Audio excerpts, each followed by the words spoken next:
Today I'm going to teach you to sit up from a brass monkey, and with that will come the ability to move in and out of it and do different transitions using brass monkey with ease. The main thing is your hook, and that's all that matters.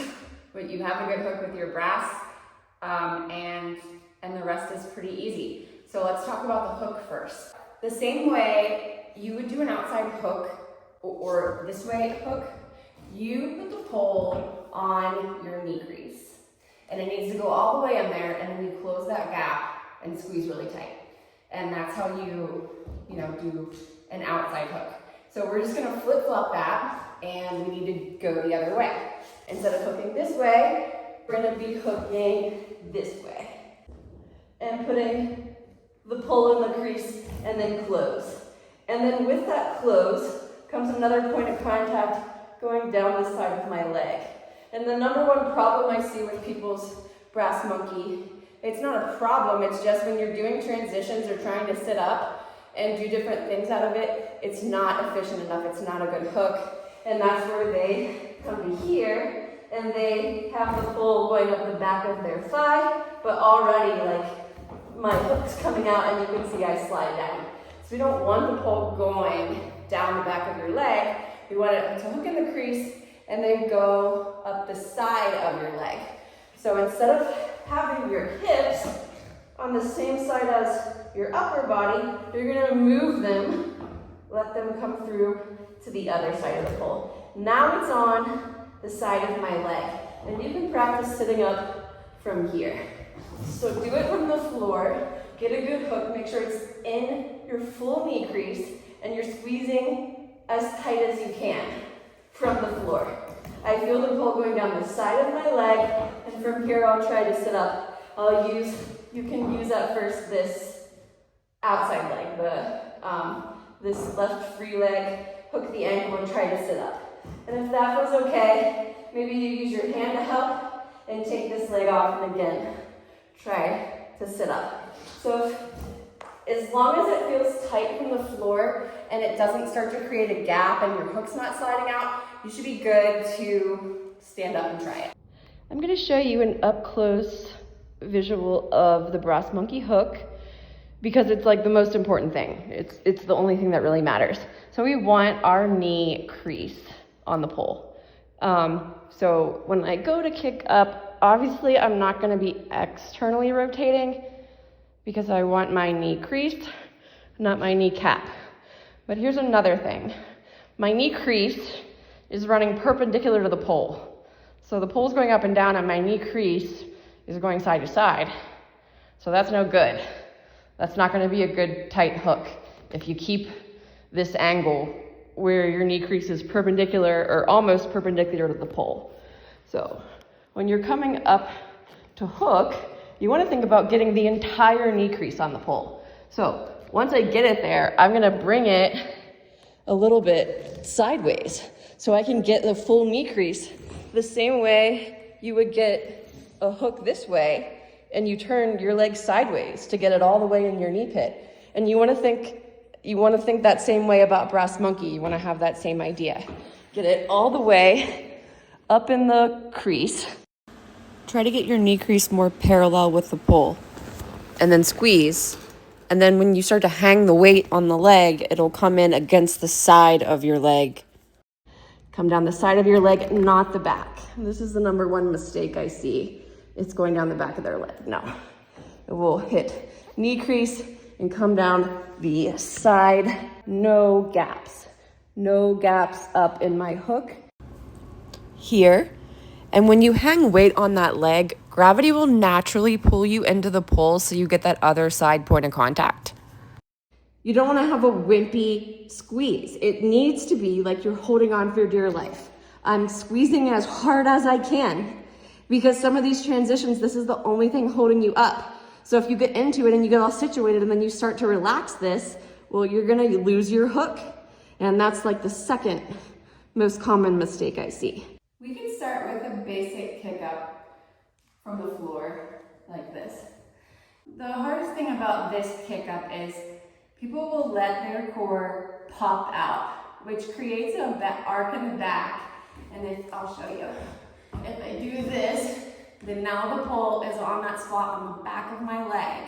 And I have an okay hook, and I can let go. But when I want to do a whole bunch of cool transitions out of it, I do not feel secure. It already, just putting that little bit of weight on it, it already started to come out. So when you kick up from the floor, you need to be stacking like a handstand, your body over your shoulders.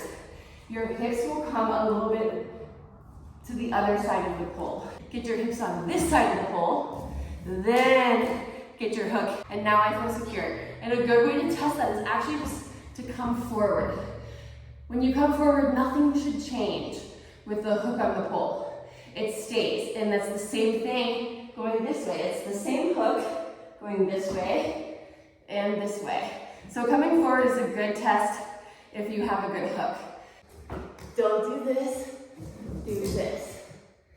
Not this, but ass on the other side, do this. Try to be able to come forward, and then to do the sit-up, you can cheat again and hook your ankle. And then if that feels okay, take your ankle off, and then use your hands for minimal assistance. And then you can keep easing weight off your hands until you can sit up without using them. So here, I have a good hook. I'm just gonna drive this leg back, and I'll use my bottom hand to assist me a little bit in the sit-up.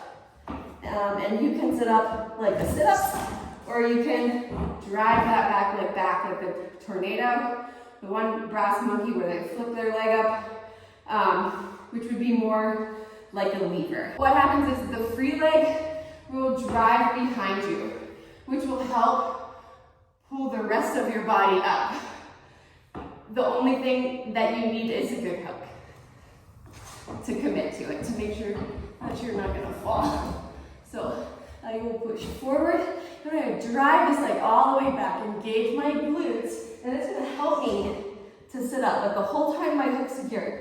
That's what it's all about. The hook cannot come out at all. I'm not losing it at all, going back and forth between these transitions. I recommend taking the scariest part of the trick, here, and doing it slow. It's a huge mistake to try to rush through these parts and not have any control over them, because then you haven't really mastered it. So start off slow, and then just work on making it faster, because it's much easier to do fast.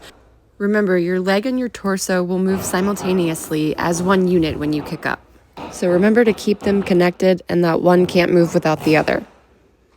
So we just need to test it, and I feel like once you test and you feel really secure in your hook, then you'll be able to commit to things like that sit-up where you're doing the tornado and a whole bunch of other things. And the way to do that is just to isolate the weight on that hook leg. So I'll do this with outside hook too. It's a really good drill. So when you're doing different transitions through an outside hook or through a brass monkey, you already know that you can hold on with just that leg, just that hook, before you go into any of these transitions, in case any of it is scary or dangerous. All you need to know is, well, I have my hook and that's all I need. It's all you need. So we do this one here. And then you're gonna come through, bring your head through, bring this leg back and flip this way. And then come back down and just let go. So I just have my hook right now, and it's all by itself. And if you can hold on through back and forth with just your hook, then you can tornado.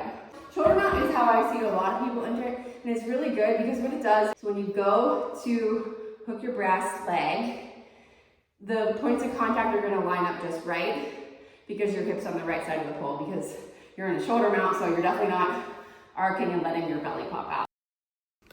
The shoulder mount gives me a nice angle to line the crook of my knee up parallel with the pole, so I get a really good hook. And then sinking all the weight on that leg pulls me up against the pole, making contact with the side of my thigh. You have this triangle gap that I'll see people get, where I see space between my knee crook and the pole, then you don't have a good hook. If you feel a lot of pressure in like your calf meat, not a good hook. You need it all the way in the crease with no gaps. and the transitions should not change that hook. Nothing should change. You have a death grip on it. If you have any questions or need any other tips, feel free to leave them in the comments and I'll do my best to answer them. Also, if you have any tutorial requests that you'd like me to do, I would be more than happy to do that for you. Just tell me in the comments. I know there wasn't much to this, but I hope it helps. You really just need to get a good hook and you're golden.